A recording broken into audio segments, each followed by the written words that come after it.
What's happening, guys? Levi from AMX, and we are back with another episode of Project 125. On this episode, we are going to rebuild our engine. We got everything back from the ceracoaters, we got all our new parts, so without further ado, let's get stuck in. Now, ceracoating is a very unique thin-filmed ceramic coat, which will actually prevent abrasive wear and will withstand anything we're going to throw at this bike. It's also given us a really nice matte finish. Now, when rebuilding your engine, if you're doing a top-end rebuild, make sure that you treat your cylinder and you give it a good hone. Now, I've gone and actually had this thing ceracoated before I honed the bore, so that's going to make things a little bit tricky, but I'm going to show you how to do it without scratching your nice new ceracoat. I've used a 3-paddle hone with some WD-40 to make sure I don't take off too much material. And also, make sure you wash the bore after you hone it. You want to get all that hone material out of your bore. Now, before we can install anything into these cases, we need to remove and reinstall some new bearings. Now, removing the bearings is as easy as using a drift and a hammer, or even a bearing puller, but installing them is a little bit more critical. You can use bearing installation tools, and you must make sure that you give even pressure to the bearing when pressing it into the housing. Now, what I like to do when I'm rebuilding an engine and I'm replacing the clutch, I like to pre-soak the clutch discs. The friction material can be quite fragile, and if you don't pre-soak them, on the initial startup, you could potentially damage and shorten the life of this brand new clutch. So what I like to do is pre-soak them in a vat of Penrite oil. Prep work is key when rebuilding an engine, especially when it comes to your gasket sealing surfaces. You want to make sure that everything's clean, free of debris, dirt, and oil. You want to give that gasket the best possible chance it has to keep everything inside the engine. Take care not to tear or pinch your gaskets because they will leak. Now, gearboxes can be a little tricky, especially this one here. It's a 5-speed. There's a lot going on, a lot of moving parts, a lot of bearings to be concerned about, but we've already taken care of the brand new bearings, and I thought there are a couple of little things that you might want to check out before you seal this thing up for good. So a key thing you want to look for is your selector drum. It actually has a series of grooves in it. As you turn the bike, it shifts the fork in different directions, giving you all the different gears that the bike has. Another thing you want to be particularly aware of is the condition of the teeth on the gears themselves.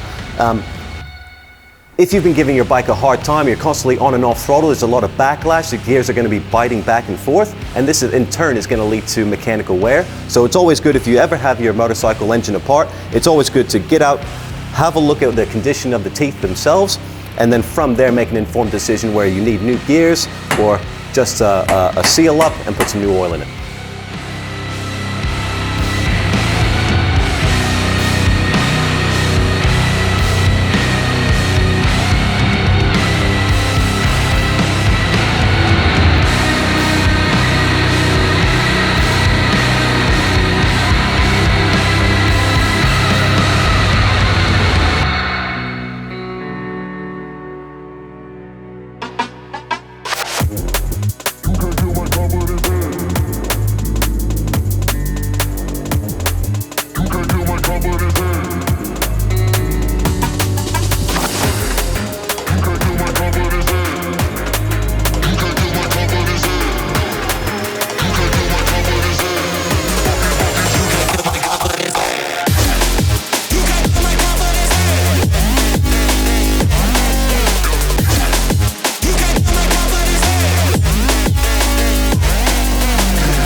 Alright, so we've reached a point in time where we're going to put the cylinder onto our brand new piston, but there are a couple of things that you guys need to look out for when you are installing your new piston to your conrod.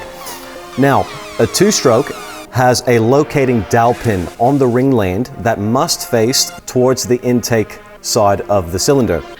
And to make life easy, most two-stroke engines on the piston actually have an arrow that always points to the exhaust port, so you can't mix that up. A good thing to do also when you get a new piston and rings, it's good to actually put the ring into the cylinder and measure your end gap. Now on most aftermarket rings, it's always good to double check to make sure that the gap is indeed gapped, but 9 times out of 10, they come ready to install. All right, so I just want to make sure that this ring doesn't get pinched.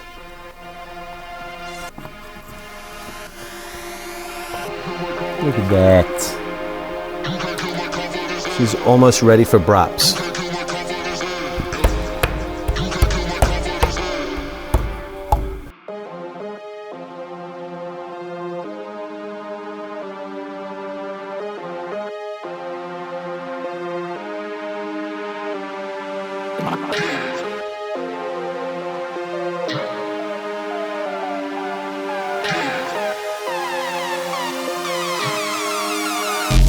Well, there you have it, guys. One completely assembled 125cc two-stroke. There's a couple of things left to do to this engine before we can get it in the frame, but we're going to rebuild the suspension and assess the suspension next episode. If you're watching this on YouTube, don't forget to subscribe, like, and leave a comment below. If you're watching this on the socials, don't forget to follow along. I'm Levi from AMX. You get out there and you ride safe.